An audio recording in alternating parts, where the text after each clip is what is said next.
우리 윤성욱TV 시청자 및 구독자 여러분, 리가캠바이오 주주 여러분들 안녕하세요. 윤성욱입니다. 지난번 23일날 영상에서 말씀드렸다시피 이제 이후에 2, 3거래일 정도는 상승을 더 보여주면서 이 장기 이평선인 121선을 뚫는 모습을 보여줘야 기술적으로 조금 의미있는 반등이 될 거라고 말씀을 드렸는데요. 크리스마스 이브에 이어서 26일인 오늘까지 지금 4.7% 정도대의 상승을 보여주면서 우리 리가캠바이오는 108,000원대에 안착을 한 상태입니다. 이제 다음으로는 이전에 저항으로 작용했었던 이 112,000원대의 이 라인을 뚫는지를 확인하는 게 굉장히 중요한데요.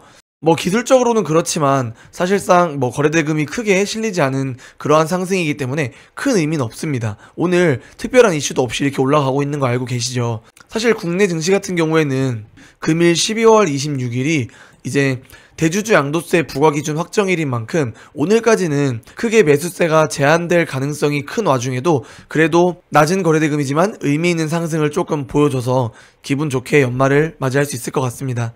오늘은 이러한 단기적인 상승뿐만이 아니라 앞으로의 우리 리가캠바이오가 어떠한 미래를 그리고 있고 어떠한 시장을 국면하게 될 것인지 그러한 점들을 한번 알아보는 시간을 가져볼 건데요. 본론으로 들어가기 전에 우리 윤성욱TV 구독과 좋아요만 꼭 한 번씩들 부탁드리겠습니다. 여러분 잠깐의 노력으로 이 구독만 눌러주시고 이 좋아요 한 번씩 눌러주시면 제가 영상 제작하는데 아주 큰 힘이 되고 또 여러분들도 제가 영상을 올렸을 때 가장 먼저 노출이 되면서 제약바이오 투자하는 데 있어서 좋은 정보들 얻어가실 수 있으니까요. 구독과 좋아요만 꼭 한 번씩들 부탁드리겠습니다. 자, 모두들 잘 알고 계시겠지만 우리 리가캠바이오 같은 경우에는 ADC 플랫폼 기업이죠. 이제 항체 약물 접합체라고 하는 이 특정한 항원을 찾아가는 항체와 그 안에서 특정한 바이러스나 안 좋은 세포 등을 타격할 수 있는 그러한 약물이 함께 붙어있는 그러한 약물인데요. 이 신규 ADC 시장 같은 경우에 여러분들께서 우리 리가캠바이오가 하고 있는 이 ADC 시장이 얼마나 커질지에 대한 관심을 좀 가져야 하는데요.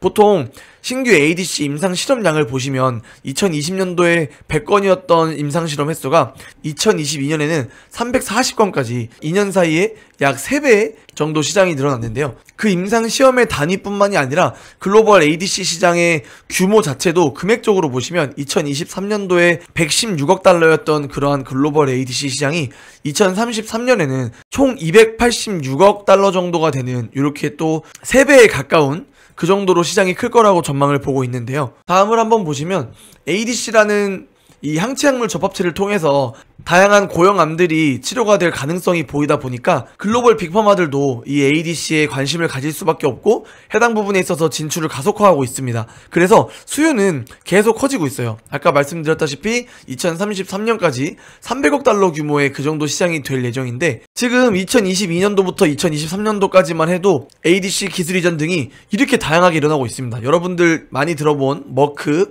BMS, 얀센, GSK 등등 이렇게 큰 글로벌 빅파마들이 다 ADC 시장에 진출을 했고 해당 시장을 놓치지 않기 위해서 다양한 노력들을 하고 있습니다. 근데 그 다양한 노력들 안에 우리 리가캠바이오에게 하는 것처럼 라이센스 아웃도 있지만 이 글로벌 빅파마들 돈이 많잖아요. 돈이 많기 때문에 M&A도 굉장히 활성화되고 있습니다. 그래서 내가 ADC를 조금 하는 회사다 라고 하면 이러한 글로벌 빅파마에 M&A 흡수된 기업들이 굉장히 많은데요. 이뮤노메딕스, 시젠, 이뮤노젠 등등으로 우리가 이름을 들어봤을 법한 그러한 기업들이 다 M&A를 통해서 인수합병되는 모습을 보여주고 있습니다.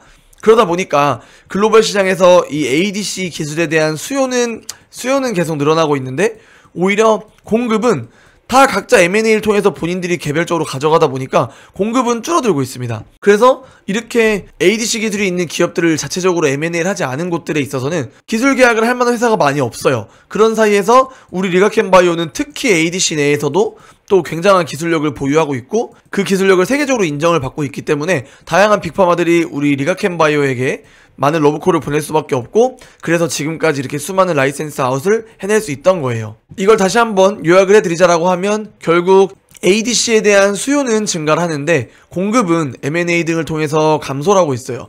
그렇기 때문에 우리 리가캠바이오는 경쟁사는 많이 줄어들었고 기술은 계속 좋아지고 있기 때문에 그거에 대한 기술 수출 가능성이 계속 늘어나고 있다. 실제로 김용주 대표가 앞으로는 1분기당 라이센스 아웃을 하나씩 해내겠다라고 그렇게 말했죠. 그런 자신감을 비춘 데에는 다 이유가 있는 겁니다. 또한 우리 리가켐바이오의 김영주 대표 같은 경우에는 목표가 확실합니다. 보시면 아시겠지만 신약만이 살 길이다라는 이러한 슬로건을 내비치면서 신약 개발을 해내야만 그 회사는 살아갈 수 있고 성공할 수 있다라고 생각하고 있는 그러한 대표인데요. 그렇게 김영주 대표는 ADC 시장 내에서 글로벌 선두가 되겠다라고 하는 그러한 포부를 갖고 있는데요. 그 말은 즉슨 빅바이오텍으로서 우리 리가켐바이오를 키워내겠다, 그러한 목표가 있는 겁니다. 근데 여기서 여러분들 이 빅바이오텍이라고 하면 보통 여러분들께서 빅바이오텍이 우리나라에서 가능하냐? 뭐 우리나라에서 되겠냐? 이렇게 말하는데, 이 빅바이오텍이라는 게 어떤 건지 먼저 한번 생각을 해보시면 보통은 시가총액이 한 50조 정도 되는 그러한 바이오 기업들을 말하는데요. 이 50조 원 이상의 시가총액을 갖기 위해서는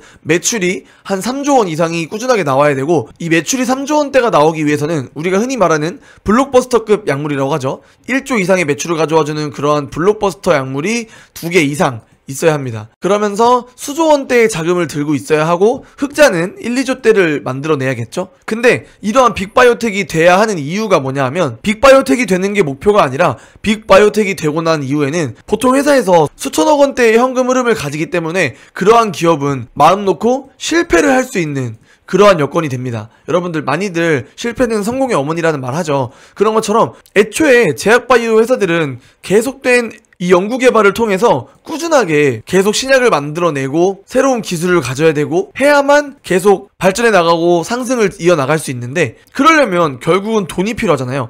그러려면 안정적인 현금 흐름이 만들어져야 합니다. 그렇기 때문에 블록버스터 약물을 만들어내야 하고, 이 블록버스터 약물로 들어오는 현금을 통해서 이 새로운 연구개발을 하면서 실패를 하더라도 또 다음을 준비할 수 있고, 그러다 보면 또 새로운 블록버스터 약물이 하나 두 개씩 나오면서 더 큰 차츰차츰 50조, 60조, 70조, 100조까지 이렇게 몸을 키워나갈 수 있는 거예요. 지금 다른 산업들도 여러분, 제약바이오뿐만이 아니에요. 다른 산업들도 다 똑같습니다. 지금 2차전지나 반도체 같은 회사들 보면 뭐 수주를 받아내기 위해서 큰 공장을 지었는데 공장을 짓다 보니까 돈이 모자라. 돈 모자라니까 돈 달라고 유상증자 하잖아요. 그런 것처럼 제약바이오 같은 경우에도 약을 개발을 해야만 돈을 버는데, 약 개발하기 위해서 돈이 필요하네? 돈 좀 주세요 하고 하는 게 유상증자잖아요.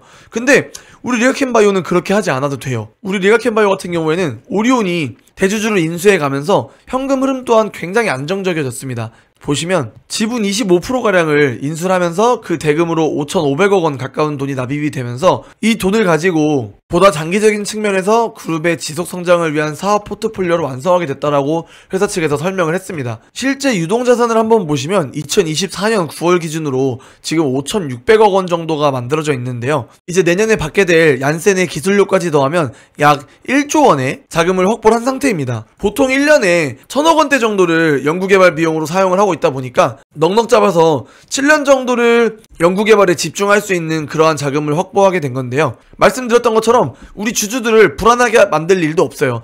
개발하다 보니까 돈 떨어졌으니까 주주분들 돈 좀 주세요 하고 유상증자를 한다거나 뭐 그러한 경우가 절대 없습니다. 우리 리가켐바이오는 안정적인 현금 흐름을 오리온과 본인들의 라이센스 아웃을 통한 그러한 기술료를 받음으로써 이미 확보를 했어요. 그렇기 때문에 지금 7년 정도는 되게 안정적으로 본인들의 기술과 신약 개발에 집중을 할 수 있는 그러한 시기를 가질 수 있게 됐는데, 이러다 보면 2029년에서 지금 30년 정도를 목표로 하고 있습니다. 이때까지 지금 갖고 있는 여러 개의 후보 물질들 중에서 신약이 2개 정도는 개발이 될 거예요. 그렇다 보니까 지금 정말 단기적으로 1, 2년 투자를 가져가시는 분들한테 있어서는 지금의 주가가 지지부진하는 모습이 굉장히 고통스럽고 힘들 수 있겠지만, 애초에 우리 리가켐바이오를 ADC라는 플랫폼 기준을 가지고 유한양행의 랭라자 FDA 승인을 이유로 제약바이오 시장에 관심을 갖다가 단기적으로 들어온 분들에겐 굉장히 고통스러울 수 있으나, 우리 리가켐바이오 장기적으로 가져가기에 너무나 안정적인 종목이고 여러분들의 포트에 큰 수익률을 위해서 꼭 있어야 하는 종목은 맞습니다. 또 하나 국내 제약바이오 섹터가 집중을 받을 수밖에 없는 이유에 대해서 하나 조금 더 다른 시각을 한번 말씀을 드리자면, 여러분 유한양행이 정말 국내 제약바이오 시장에 엄청나게 큰 변화를 가져오는데 기여를 많이 했습니다. 이 밸류에이션을 한 단계 높여주는 그러한 중요한 일을 했는데요. 일단 주변에서만 보더라도 가장 중요한 변화가 주변에 젊은 펀드 매니저분들이 제약바이오에 대한 관심이 굉장히 높아졌습니다. 이 기업의 주가가 올라가기 위해서는 개인들의 투자도 굉장히 중요하지만 기관이나 증권사들의 투자가 굉장히 중요합니다. 큰 자금들이 들어오기 시작을 해야 이 주가를 겨냥할 수 있는 건데, 지금 정말 주변에서 이제 막 시작하는 젊은 펀드 매니저분들이 제약바이오에 대한 관심이 굉장히 높아졌어요. 보통 펀드 매니저가 되기 전에 초기에 애널리스트를 하면서 뭐 보통은 200~300억 정도 단위가 되는 그 정도 돈을 굴리게 되면서 산업에 대해서, 전반적인 산업에 대해서 공부를 좀 하고 향후에 나는 어떤 섹터, 어떤 산업을 메이저로 가져갈 거고 어떤 전문가가 돼야지 하겠다는 그런 것들이 정해지는데, 이전에는 흔히들 아는 그러한 중후장대 산업들이 위주로 공부를 했었어요. 근데 지금은 제약바이오를 공부하고 있는 젊은 펀드 매니저들이 굉장히 많아졌다는 겁니다. 실제 큰 자금을 운영하고 있는 그런 연륜 있는 펀드 매니저들이나 기관 투자자들은 애초에 본인이 하던 투자 스타일들이 있기 때문에 그걸 바꾸기가 쉽지 않아요. 그리고 또 새로운 산업을 공부하는 데 있어서 우리 제약바이오 같은 경우가 가장 어렵습니다. 여러분들도 아시겠지만 사실 뭐 ADC 이런 건 우리가 리가캠을 하니까 뭐 IV 제형, SC 제형 이런 거 알테오젠 통해서 들어봐서 아시죠? 근데 이런 게 아니라 실제로 이 ADC도 깊게 들어가서 항원 하나, 항체 하나를 공부하는 데만 하더라도 뭐 트랍2가 어떻고 ROR1이 어떻고 이런 거에 대해 여러분들이 하나하나의 기전이나 뭐 단백질, 저분자 화합물 이런 것들에 대해서 공부하기가 굉장히 쉽지 않아요. 근데 이제 국내 제약바이오 시장이 그만큼 건강해졌고 장래성이 좋기 때문에 실제로 큰 자금을 운용하고 있는 이런 기관 투자자들이나 증권사에 있는 투자자들이 제약바이오를 수익성을 위해서는 일부 비중을 꼭 제약바이오로 포트를 담아야 하는 그러한 시기가 오고 있습니다. 그렇기 때문에 많은 펀드 매니저들이 시간을 쪼개가면서 제약바이오에 대해서 공부를 하고 있는 건데, 이게 의미하는 바는 이런 펀드 매니저들이 성장해서 기관이나 증권사 내에서 이제 200~300억이 아니라 몇천억 단위의 그러한 큰 돈을 굴리는 펀드 매니저들이 됐을 때 제약바이오 관련 ETF 상품들도 굉장히 많이 나올 테고 기관들의 투자금 자체가 굉장히 늘어날 거라는 걸로 볼 수 있습니다. 그래서 국내 제약바이오 시장이 그만큼 건강해지고 수준이 올라오니까 그 투자에 가장 민감하게 움직일 수밖에 없는 펀드 매니저들이 이 부분에 대해서 미리 공부를 하고 포트 구성에 참고할 수밖에 없는 상황이 오고 있는 거죠.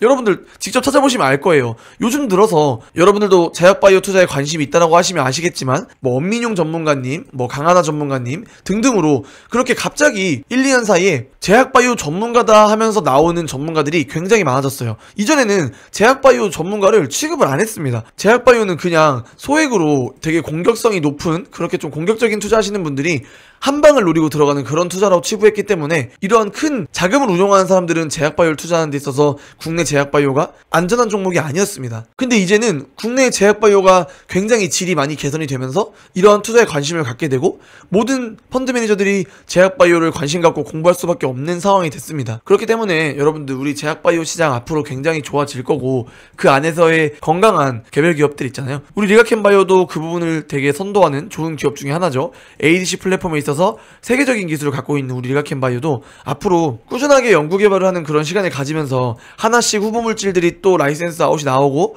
그 안에서 하나씩 임상 3상 실제 FDA 승인까지 나오면서 꾸준한 기술료와 뭐 마일스톤 또 로얄티까지 받게 되면서 재무상태도 굉장히 건전해지고 또 그 안에서 자체적인 신약 후보물질들이 하나둘씩 개발이 된다라고 하면 진짜 리가캠바이오 빅바이오텍이 되는 거 얼마 남지 않았습니다.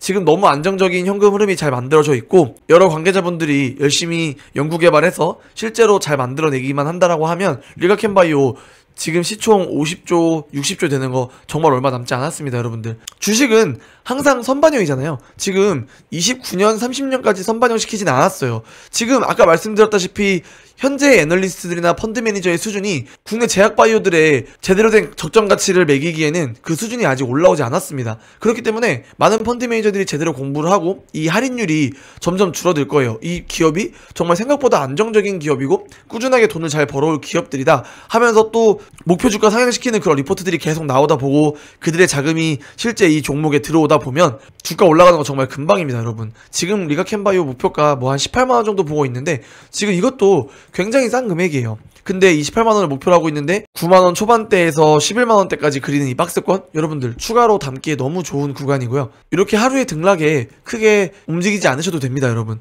앞으로 리가캠바이오 정말 굉장히 국내에서 내놓으라 하는 자랑스러운 빅바이오텍이 될 수 있는 그러한 기업이니까요. 앞으로도 계속 관심 가지고 투자하시다 보면 여러분들 계좌에 굉장히 좋은 수익률 가져와 줄 수 있는 그러한 종목이라고 확신합니다. 다들 얼마 남지 않은 연말 따뜻하게 잘 보내시고요. 저는 또 계속 새로운 좋은 제약바이오 종목들, 좋은 제약바이오 정보들 여러분들에게 전해드리도록 최선을 다하겠습니다. 2024년 올해 너무 고생하셨습니다, 여러분. 장이 너무 힘들었는데 다들 잘 견뎌내셨고 내년에는 조금 더 좋은 일만 가득하길 바라겠습니다. 오늘 내용 조금 도움이 됐다라고 하면 구독과 좋아요만 좀 꼭 한 번씩들 부탁드릴게요, 여러분. 정말 좋은 내용 만들어내는데 굉장히 큰 힘이 되니까요. 구독과 좋아요 꼭 한 번씩들만 눌러주시면 앞으로 저도 더 열심히 하는 2025년이 될 수 있을 것 같습니다. 감사합니다. 윤성욱이었습니다.